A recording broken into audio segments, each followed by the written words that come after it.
Lucknow airport से Indigo की सेवाएं हुई सामान्य, यात्रियों ने ली राहत की सांस। मुंबई और दिल्ली के लिए 2 फ्लाइट हुई रवाना। करणी सेना के राष्ट्रीय उपाध्यक्ष योगेंद्र सिंह हिरासत में, पुलिस कर्मियों के साथ मारपीट का आरोप। परिजनों और समर्थकों ने थाने पर किया हंगामा।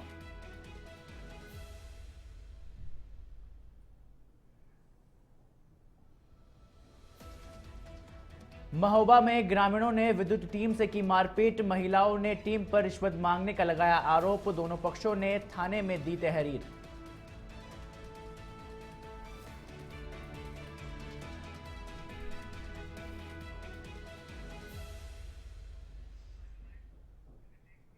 नमस्कार, आप देख रहे हैं इंडिया एड और मैं हूं आपके साथ राहुल। बुलेटिन की शुरुआत करेंगे बड़ी खबर के साथ। लखनऊ एयरपोर्ट से इंडिगो की हवाई सेवा छठे दिन यहां पर सामान्य रही, जिससे यात्रियों को बड़ी राहत मिली है। एयरपोर्ट की स्थिति पूरी तरह से स्थिर होने के बाद भी आज इंडिगो की कई फ्लाइट्स ने यहां पर उड़ान भरी। लखनऊ से 2 फ्लाइट्स मुंबई के लिए तो वहीं राजधानी दिल्ली के लिए भी 2 फ्लाइट यहां पर रवाना हुई है, जबकि बेंगलुरु, जयपुर, चेन्नई और हैदराबाद के साथ ही अहमदाबाद के लिए भी एक फ्लाइट ने यहां पर उड़ान भरी है, जिससे यात्रियों को बड़ी राहत यहां पर मिली है। दरअसल आपको बता दें कि एयरलाइंस इंडिगो की स्टाफ की कमी से यहां पर जूझ रहा था, जिसके चलते पिछले 5 दिनों से फ्लाइटों के रद्द होने के कारण यात्रियों को भारी परेशानी का यहां पर सामना करना पड़ रहा था।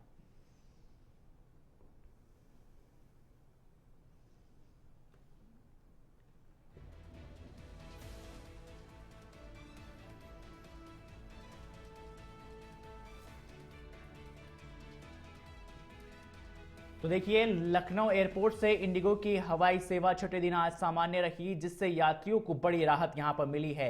एयरपोर्ट की स्थिति पूरी तरह से स्थिर होने के बाद आज यहां पर इंडिगो की जो फ्लाइट्स है वो यहां पर उड़ान भरी है। और इस खबर पर अधिक जानकारी के साथ रवि श्रीवास्तव हमारे साथ फोन लाइन पर जुड़ चुके हैं। देखिए रवि, आज छठा दिन है जब जाकर इंडिगो की जो सेवाएं हैं वो कहीं ना कहीं चालू हुई है, सामान्य हुई है। देखिए किस तरह से आज लखनऊ से जो है फ्लाइट्स का संचालन किया जा रहा है। देखिए राहुल, बिल्कुल आपको बता दें कि आज छठवें दिन जो है इंडिगो फ्लाइट जो है उत्तर प्रदेश की राजधानी अंतर्राष्ट्रीय जो एयरपोर्ट है लखनऊ का, उस पर जो है आज छठे दिन में जो है उसकी रवानगी की गई है। और ऐसे में इंडिगो की जो फ्लाइट है उसमें 18,000 यात्रियों का आक्रोश देखने को मिला, क्योंकि देखिए ऑनलाइन तो टिकट हो जाते हैं, उसके बाद जो है फ्लाइट उड़ान नहीं भर रही थी, जिसको लेकर भारी आक्रोश उत्तर प्रदेश के एयरपोर्ट राजधानी लखनऊ में देखने को मिला, जिस पर हालांकि हक्का बल का प्रयोग भी किया गया और समझाने का भी यात्रियों को प्रयास किया गया। किसी टेक्निकल प्रॉब्लम के कारण जो है फ्लाइट लैंड नहीं हो पा रही थी, मतलब फ्लाइट नहीं उड़ पा रही थी, उड़ान नहीं भर पा रही थी, जिसको लेकर एक बड़ा जो है आक्रोश देखने को उत्तर प्रदेश की राजधानी एयरपोर्ट लखनऊ में देखने को मिला, जिस पर आज छठवें दिन जो है टेक्निकल कारण के वर्ष आज जो है उड़ान इंडिगो फ्लाइट ने उड़ाया है। और आज 18,000 यात्री, कम से कम 18,000 यात्री जो है सफर कर रहे हैं। और ऐसे में इंडिगो फ्लाइट लगातार राहुल जो है इसकी जो है चर्चाओं का विषय बन चुका था, और तमाम जो है शासन प्रशासन सभी हालांकि कोऑपरेट करने की बात कह रहे थे, मगर आज जो है छठा दिन हो गया और आक्रोश कहीं ना कहीं यात्रियों में देखने को मिल रहा था अभी भी। जी, बहुत बहुत शुक्रिया रवि आपका इस पूरी तमाम जानकारी को लेकर। तो देखिए देश भर में जिस तरह से इंडिगो की जो फ्लाइट थी वो यहाँ पर रद्द हुई, जिसके बाद अब जो है इंडिगो यहाँ पर पटरी पर आ चुका है। खबर मुरादाबाद के कटघर थाना क्षेत्र से है, जहां हनुमान मूर्ति चौराहे से पुलिस ने करणी सेना के राष्ट्रीय उपाध्यक्ष योगेंद्र सिंह राणा को हिरासत में लिया है।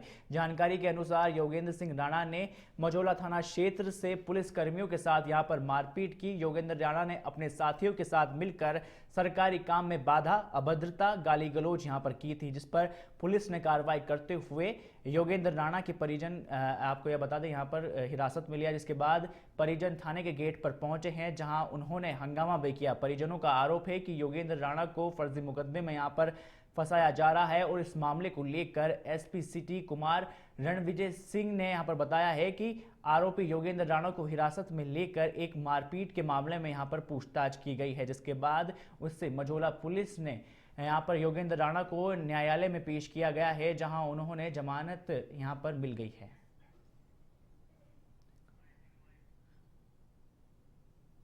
कल एक सुमित ठाकुर नामक व्यक्ति ने कल एक अभियोग पंजीकृत कराया था। इसमें उनका आरोप था कि एक योगेंद्र हैं और उनके साथ कुछ लोगों ने उनके ऊपर जानलेवा हमला किया था और उनसे धमकी देकर के कुछ पैसे वसूले गए थे। उसी तहरीर पे हम लोगों ने अभियोग पंजीकृत किया है और उसमें जो अब खबर सोनभद्र से है, जहां पुलिस अधीक्षक ने रात्रिकालीन ड्यूटी पर लगे पुलिस कर्मियों का आकस्मिक निरीक्षण यहां पर किया। साथ ही ड्यूटी पर तैनात अधिकारियों और कर्मचारियों को आवश्यक दिशा निर्देश भी दिए हैं। पुलिस अधीक्षक अभिषेक वर्मा ने रात्रिकालीन निरीक्षण के दौरान विभिन्न थाना साथ ही अंतर्गत ड्यूटी पर तैनात पुलिस कर्मियों और पीआरवी वाहनों की ड्यूटी की यहां पर आकस्मिक चेकिंग की गई है। निरीक्षण के दौरान ड्यूटी पर तैनात अधिकारियों और कर्मचारियों की उपस्थिति के साथ ही सतर्कता तथा पुलिस कार्यों के प्रति उनकी सक्रियता का भी यहां पर अवलोकन किया गया।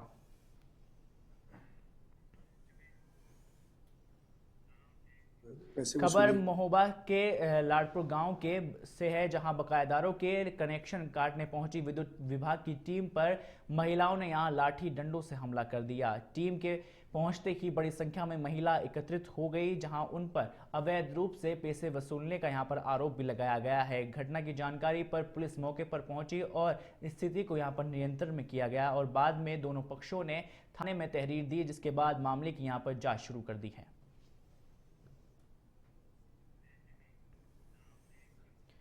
झांसी जिले के गरोठा में बड़ी खबर आपको बता दें, जहां थाना पुलिस और स्वात टीम ने बड़ी कार्रवाई करते हुए 13 वर्षीय किशोरी के साथ अनैतिक कृत्य और वीडियो वायरल करने की धमकी के साथ ही 5 लाख रुपए की रंगदारी के मामले में यहां पर वांछित 2 आरोपियों को सिद्धेश्वर मंदिर के पास से मुठभेड़ के दौरान पकड़ा है। घेराबंदी होते ही आरोपी ने पुलिस पर यहां पर फायरिंग कर दी, जिसके जवाब में पुलिस ने भी यहां पर गोली चलाई और मुठभेड़ में आरोपी वैभव के पैर में गोली लगी है और उसे मेडिकल कॉलेज के लिए यहाँ पर भर्ती करवाया है, जबकि उसका साथी विशाल को यहाँ पर गिरफ्तार किया है। आपको बता दें कि वैभव के पास से 315 बोर का देसी तमंचा और एक खोखा कारतूस और एक जिंदा कारतूस यहाँ पर पुलिस ने बरामद किया है। पुलिस का कहना है कि ये कार्रवाई क्षेत्र में अपराध नियंत्रण में मदद करेगी और अन्य संदिग्धों की भी फिलहाल तलाश जारी है। आज थाना गरौठा क्षेत्र अंतर्गत वांछित अभियुक्तों की तलाश की जा रही थी, जिस दौरान मुखबिर द्वारा सूचना प्राप्त हुई कि मुकदमा अपराध संख्या 196/25 के अपराधी लखेरी नदी के पीछे जंगल में छुपे हुए हैं। प्राप्त सूचना के आधार पर स्वाट टीम व थाना गरौठा पुलिस द्वारा मौके की घेराबंदी की गई। अपने आप को घिरता देख अभियुक्तों द्वारा पुलिस पर फायरिंग की गई, जिसके जवाबी कार्रवाई में आत्मरक्षार्थ हेतु पुलिस द्वारा भी फायरिंग की गई। इस दौरान मौके से दोनों अभियुक्तों को गिरफ्तार कर लिया गया है, जिसमें एक अभियुक्त वैभव के पैर में गोली लगी है, जिसे उपचार हेतु मेडिकल कॉलेज भेज दिया गया है।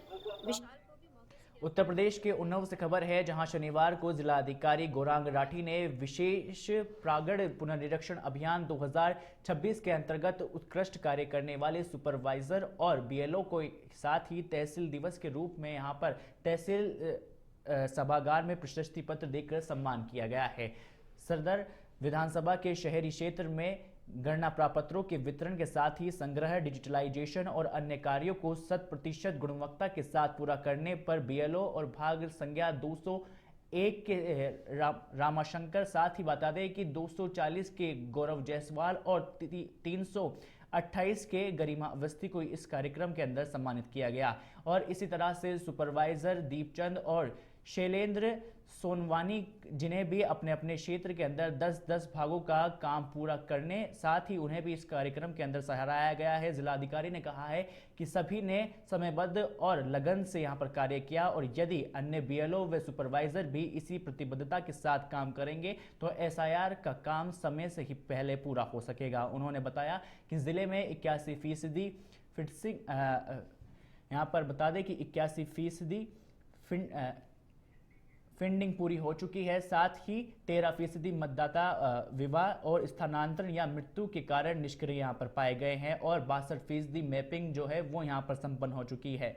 डीएम ने सभी मतदाताओं से फॉर्मों को यहाँ पर बीएलओ को समय पर जमा करवाने की अपील की है और कार्यक्रम के अंदर पुलिस अधीक्षक जयप्रकाश और उप जिलाधिकारी सदर के साथ ही आपको बता दें कि क्षेत्राधिकारी सदर सहित अन्य अधिकारी हैं वो इस कार्यक्रम के अंदर मौजूद रहे।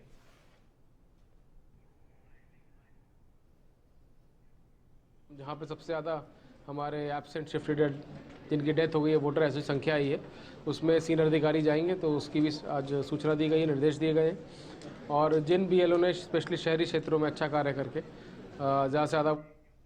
अगली खबर का रुख करते हैं। सीतापुर पुलिस ने 11 करोड़ से अधिक की साइबर ठगी का बड़ा खुलासा करते हुए 6 अंतर्राज्यीय अपराधियों को यहां पर गिरफ्तार किया है। यह गिरोह इंस्टाग्राम की घर बैठे कमाई वाली रीलों से लोगों को टेलीग्राम ग्रुप से जोड़कर धोखाधड़ी करने को लेकर यहां पर सिखाता था और म्यूल खातों के जरिए अवैध क्रिप्टो व ऑनलाइन ट्रांजैक्शन कर कमीशन कमाता था। जांच में लगभग 11 करोड़ 95 लाख 40 हजार रुपए का लेन देन सामने आया है। पुलिस ने आरोपियों से 11 ATM card, 14 mobile SIM, 7 mobile phone और 4 पासबुक, एक चेकबुक, आधार, पैन कार्ड के साथ ही एक लग्जरी कार यहां पर बरामद की है। एसपी अंकुर अग्रवाल के निर्देश में एसएसपी आलोक सिंह और सीओ विनायक भोसले के साथ ही खेराबाद और एसओजी की टीम ने पुरानी स्टेशन रोड से सभी अभियुक्तों में, जिनमें बात की जाए तो शुभम तिवारी, रघुराज सिंह उर्फ चमन और आशीष शुक्ला उर्फ अंशु को यहां पर गिरफ्तार किया है। और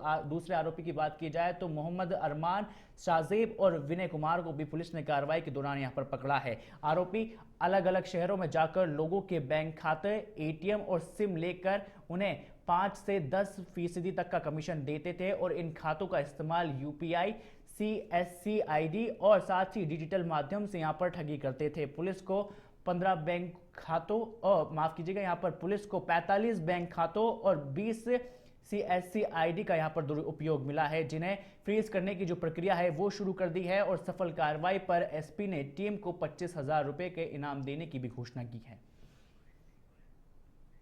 इसमें जो कार्रवाई की गई है, इसमें लगभग 11 करोड़ 95 लाख रुपए का ट्रांजैक्शन पाया गया है। ये 6 अभियुक्तों का हमने अरेस्ट किया है। इनके पास से एक गाड़ी, कुछ सिम, मोबाइल फोन, ये सब बरामद हुए हैं। और जो खाते इनके द्वारा खुलवाए गए, तो उसमें प्राइवेट लिमिटेड कंपनीज के अंदर भी उन जो शेल कंपनी होती है उनको क्रिएट करके साइबर फ्रॉड का पैसा मंगा के, प्लस इसमें सीएससी आईडी भी जो होते हैं, जो सिटीजन सर्विसेज सेंटर्स हैं, उनकी आईडीज को भी बहुत सारे लोगों का जो कैश में भुगतान किया जाता है, मान लीजिए बिजली के बिल का या किसी लोन का, तो वो सीएससी आईडी में कमीशन लेके उसमें पैसे को ब्लैक का वाइट करके भी भुगतान किया गया। हालांकि वो सारा पैसा जो है वो पैसा बैकग्राउंड में साइबर फ्रॉड का है। तो ये पूरे मूल अकाउंट्स में हम कार्रवाई कर रहे हैं। अभी 6 लोगों को गिरफ्तार किया गया है। इनसे विभिन्न लोग जो जुड़े हुए हैं उनकी अरेस्टिंग की जा रही है। जितने खाते हैं उनको फ्रीज किया जा रहा है। और जिस तरह के जो लोग हैं वो कैश की पेमेंट करके अपने लोन अकाउंट्स में या अपने बिजली के बिल होते हैं या किसी और भुगतान को चोरी के साइबर फ्रॉड के पैसे से भुगतान करवाते हैं सीएससी आईडी से, उनके ऊपर भी कड़ी कार्रवाई की जा रही है कि कहाँ से और उनकी जो कैश जमा करते हैं कमीशन के चक्कर में ये करवाते हैं। तो पूरे इस नेटवर्क के ऊपर जो ये साइबर फ्रॉड का है, इस पर कड़ी कार्रवाई करते हुए अभी हमने ये 6 लोगों को अरेस्ट किया है और 11 करोड़। खबर पीलीभीत के बिसलपुर कोतवाली क्षेत्र से है, जहां देर रात अज्ञात वाहन ने बाइक को टक्कर मार दी, जिसपे बाइक सवार 2 युवक घायल हो गए हैं। जानकारी के अनुसार गोवलपीतपुरा निवासी यहां पर अरविंद और सेवाराम बाइक से बिसलपुर की ओर जा रहे थे और आपको बता दें कि बिसलपुर से अपने गांव की ओर निकल रहे थे और तभी अचानक अज्ञात वाहन ने बाइक को टक्कर मार दी, जिसमें दोनों युवक यहां पर घायल हो गए हैं। दोनों घायलों को 108 एम्बुलेंस की मदद से बिसलपुर सामुदायिक स्वास्थ्य केंद्र में भर्ती करवाया गया, जहां डॉक्टर द्वारा दोनों का प्राथमिक उपचार के बाद उन्हें मृत घोषित कर दिया है। घटना की सूचना बिसलपुर कोतवाली पुलिस को यहां पर दी गई है और मौके पर पहुंची पुलिस ने यहां पर दोनों का पंचनामा भरवाने के बाद अग्रिम जो कार्रवाई है वो शुरू कर दी है। जब वो यहाँ पे आए थे उनकी हालत काफ़ी ख़राब थी। हमने उनका बीपी चेक किया, हमने उनकी पल्सेस देखी, हमने उनके आई का रिफ्लेक्सेस चेक किए, लेकिन कोई भी रिफ्लेक्सेस नहीं थे। पल्स नॉन रिकॉर्डेबल थी, बीपी नॉन रिकॉर्डेबल था, SpO2 उनका मेजर किया, नॉन रिकॉर्डेबल था, कोई भी पल्स नहीं आ रही। सिद्धार्थनगर के खुनियाव विकासखंड के होरियालापुर गांव से एक खबर है, जहां विकास कार्यों में कथित भ्रष्टाचार का मामला यहां पर सामने आया है। शिकायतकर्ता अकबर अली ने आरोप लगाया है कि ग्राम पंचायत में लाखों रुपए की परियोजनाओं का कामकाज यहां पर जो परियोजना का जो पूरा काम है वो सिर्फ कागजों में दिखाई दिया गया है, जबकि जमीन पर कोई भी काम यहां नहीं हुआ है। उन्होंने मुख्यमंत्री पोर्टल पर भी शिकायत दर्ज की और बाद में शपथ पत्र के साथ जिलाधिकारी से जांच की मांग भी यहां पर की है। उन्होंने कहा है कि अधिकारियों और कर्मचारियों ने सरकारी धन का दुरुपयोग कर अपनी सिर्फ जेब भरी है, जिससे सरकार की जीरो टॉलरेंस नीति पर भी यहां पर सवालों के घेरे में अब आ चुकी है। अब जिले के जिम्मेदार अधिकारी इस शिकायत पर क्या कुछ कार्रवाई करते हैं, ये देखने वाली बात होगी। नहीं, ग्राम पंचायत में कोई हुआ नहीं है, सब सफाई, रोड भी सब बेकार है गांव का, ग्राम सभा का, एक घम्मल के घर से लेके और जगदीश के घर तक, उसमें सर केवल ऐसे गिट्टी ना पड़ा ना कुछ पड़ा, सिर्फ पत्थर लगा दिया गया, उसमें पत्थर लगा के सिर्फ पैसे छोड़ दिया गया है। और भी रास्ता है, मिसरौलिया में गड्ढा है, उसका पैसे निकाल लिया गया है, वो भी ग्राम सभा का कोई अपना व्यक्ति थे, वो अपने। बदायूं के इस्लाम नगर थाना क्षेत्र के गांव ब्योरा कसीमाबाद में 28 वर्षीय पिंकी शर्मा ने श्री कृष्ण की प्रतिमा के साथ अनोखा विवाह यहां पर किया है, जिसमें पूरे गांव में धराती बनकर सभी ने यहां पर रस्में निभाई है। पोस्ट ग्रेजुएट पिंकी बचपन से ही श्री कृष्ण की भक्त है और उन्होंने प्रतिमा को गोद में लेकर 7 फेरे यहाँ लिए हैं और उनकी मां ने बताया कि शुरुआत में ये निर्णय अजीब लगा, लेकिन बेटी की खुशी को देखते हुए परिवार ने भी साथ दिया। शनिवार को विवाह संपन्न हुआ और रविवार सुबह विदाई हुई है और अब पिंकी अपने घर में ही यहाँ पर रह रही है। इस अनोखी शादी की क्षेत्र में चर्चा हो रही है और लोग अब पिंकी को मीरा कहकर यहाँ पर पुकार रहे हैं। एक साल में मतलब एक साल पहले क्या ऐसा हुआ था जो कि आपकी लगातार इतनी जो है भक्ति जो है बढ़ती है? मेरे घर पे छोटे से कान्हा जी है, उन्हीं की मन में अंदर से मेरी भावना उठती है। आज इतनी भावना उठी जो मैंने अपना लिया। अच्छा, परिवार के लोगों का सपोर्ट है? हाँ, मेरे परिवार ने सपोर्ट किया है, बहुत अच्छे से सपोर्ट किया। अब आगे क्या करने वाले हैं? अब मैं इनके साथ रहना चाहती हूँ। मतलब गाँव में या फिर वृंदावन? मैं वृंदावन में भी रहूंगी, मन होगा मेरे गाँव में आऊंगी, नहीं होगा तो नहीं भेजेंगे तो नहीं आऊंगी। एक साल में मतलब एक साल पहले क्या ऐसा हुआ था जो कि आपकी लगातार इतनी जो है भक्ति जो है बढ़ती है? मेरे घर पे छोटे से कान्हा जी है, उन्हीं की मन में अंदर से मेरी भावना उठती है। हापुड़ के थाना बाबूगढ़ क्षेत्र में हाईवे पर 2 कारों की भीषण टक्कर में बड़ा हादसा यहां पर देखने को मिला है, जिसमें 2 लोगों की दर्दनाक मौत हो गई है और 2 अन्य लोग जो है वो गंभीर रूप से घायल हो गए हैं। टक्कर इतनी तेज थी कि दोनों वाहनों के आगे के जो हिस्से हैं वो बुरी तरह से क्षतिग्रस्त हो गए हैं और हादसे के बाद पुलिस ने घायलों को अस्पताल भेजा। अगली खबर का रुख करते हैं लखनऊ से। खबर है जहां हिंदू समाज पार्टी के कार्यकारी अध्यक्ष गौरव गोस्वामी को पुलिस प्रशासन ने घर में ही यहां पर नजरबंद कर दिया है। पुलिस ने उनके मथुरा जाने के दौरान नाका क्षेत्र में रोककर नजरबंद कर दिया है, जिस पर गौरव गोस्वामी ने कहा कि वे भगवान श्री कृष्ण जन्मभूमि पर आरती करने जा रहे थे, लेकिन पुलिस ने बिना कारण ही उन्हें रोक लिया। बागपत से खबर है जहां बागपत में जैन समाज के पंचकल्याणक प्रतिष्ठान महोत्सव के पहले ही दिन सुरक्षा नियमों की अनदेखी सामने आई है, जहां बिना अनुमति 3 हाथियों के साथ घट यात्रा निकाली गई है और भीड़भाड़ वाले बाजार में भी हाथियों के पहुंचने से हड़कंप यहां पर मचा है, जबकि प्रशासन ने हाथियों के इस्तेमाल की कोई भी अनुमति यहां पर नहीं दी थी। बताया जा रहा है कि शोभा यात्रा के लिए हाथी गुजरात से यहां पर मंगवाए थे। गौरतलब है कि इसी आयोजन से जुड़े 28 जनवरी के मान स्तंभ हादसे में भी मचान टूटने से 10 श्रद्धालुओं की यहां पर मौत हो गई थी और 85 जो लोग थे वो यहाँ पर घायल हो गए थे और ऐसे में फिर से लापरवाही सामने आने पर प्रशासन और स्थानीय लोगों में अब चिंता बढ़ गई है।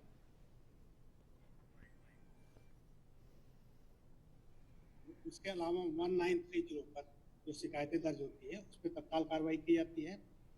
साइबर फ्रॉड सेल बना हुआ है, इसमें हम लोगों ने लगभग उन्नाव में एसपी जयप्रकाश सिंह के निर्देश में चल रहे ऑपरेशन मुस्कान अभियान के तहत सर्विलांस टीम ने बड़ी सफलता हासिल करते हुए विभिन्न थाना क्षेत्र में गुम हुए 101 एंड्रॉयड मोबाइल फोन बरामद कर उनके मालिकों को यहां पर सौंप दिया गया है। लगभग 20 लाख रुपए की कीमत के इन फोनों की यहां पर बरामदगी की गई है और अपर पुलिस अधीक्षक उत्तरी अखिलेश सिंह और सीओ नगर दीपक यादव के पर्यवेक्षण में ये प्रभारी सर्विलांस सेल और टीम के प्रयास से ये कार्रवाई की गई है। पुलिस लाइन में आयोजित कार्यक्रम में जब लोगों को उनके फोन यहां पर लुटाए गए तो वे खुशी से यहां पर झूम उठे हैं। और साथ ही आपको बता दें कि महत्वपूर्ण डेटा भी यहां वापस मिलने से पुलिस का व्यक्तियों ने यहां पर आभार जताया। सर्विलांस सेल सितंबर साल 2024 से अब तक 606 मोबाइल फोन यहां पर बरामद कर 1 करोड़ रुपए की मूल्य कीमती की जो संपत्ति है वो लौटा चुकी है। इस उपलब्धि पर कांस्टेबल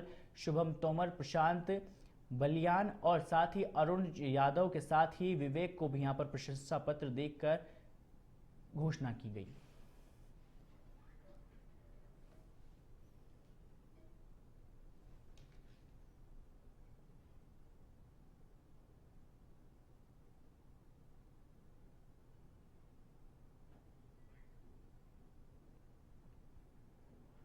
उसके अलावा 1930 पर जो शिकायतें दर्ज होती है उस पर तत्काल कार्रवाई की जाती है।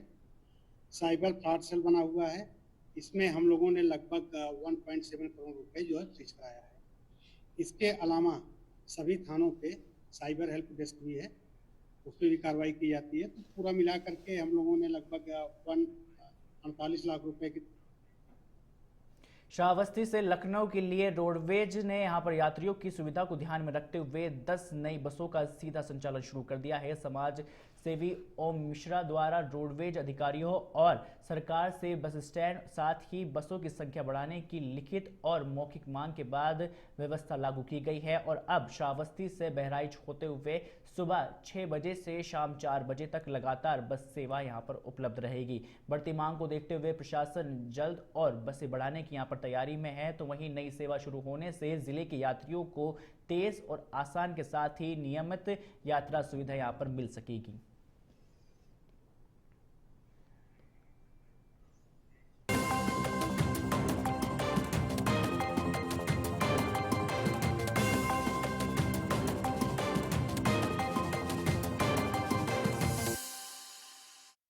ब्रेक के बाद आप सभी का बहुत बहुत स्वागत है। अब रुक करते हैं उत्तराखंड की खबरों की ओर, जहां सशस्त्र सेना झंडा दिवस के अवसर पर उत्तराखंड के कैबिनेट मंत्री गणेश जोशी ने पूरे प्रदेश और देशवासियों को शुभकामनाएं दी है और कहा है कि उत्तराखंड सच्चे अर्थों में सैनिक प्रदेश है, जहां उनकी मिट्टी में वीरता का खून दौड़ता है। सैनिक कल्याण विभाग के अधिकारियों ने मंत्री को झंडा लगाकर सम्मानित भी यहाँ किया है और गणेश जोशी ने सभी से अपील की है कि वे अपने घर, दफ्तर और गाड़ी पर झंडा लगाएं, जो वीर जवानों के प्रति श्रद्धांजलि और साथ ही गौरव का यहाँ पर प्रतीक होगा। उन्होंने गौरव से यह बताया है कि देश की सीमाओं पर खड़े हर 5वें सैनिक का घर उत्तराखंड में है और छोटा सा राज्य अपने 17.5% आबादी से भारतीय थल सेना को लगभग 17.5% जज्बा भी देता है। और उन्होंने मोदी सरकार और धामी सरकार की सैनिक कल्याण और भूतपूर्व सैनिकों और उनके परिवारों के हित के लिए संवेदनशीलता के साथ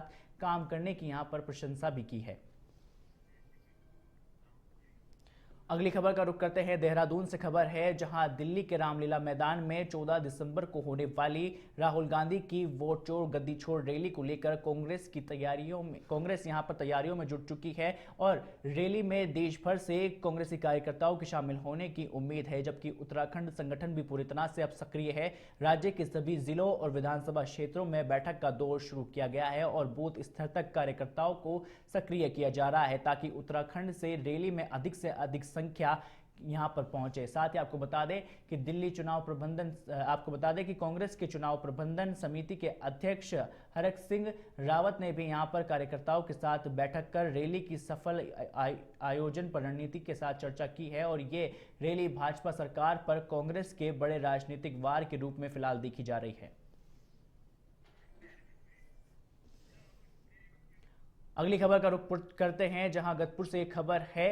धौलपुरा के दलबाबा मंदिर में राजा जगत देव मंदिर में मूर्ति के खंडन हुए करीबन 10 महीने बीत जाने के बाद भी पुनर्निर्माण नहीं होने से बुक्सा समाज में यहां पर भारी नाराजगी देखने को मिली है। ग्रामीणों ने अपने अपने गांव के मंदिरों में बैठक कर आरोपियों की जल्द गिरफ्तारी की मांग की है। आपको बता दें कि 10 महीने पहले असामाजिक तत्वों ने राजा जगत देव को बुक्सा समाज के आराध्य देव यहां पर माने जाते थे और उनकी प्रतिमा को नुकसान यहां पर पहुंचाया था, जिसके बाद पुलिस अभी तक भी किसी आरोपी को यहां पर पकड़ नहीं सकी है। तो वहीं ग्रामीणों ने विधायक अरविंद पांडे से मूर्ति की जल्द स्थापना करने की मांग करते हुए चेतावनी दी है कि यदि कार्य जल्दी शुरू नहीं हुआ तो वे उग्र आंदोलन करेंगे।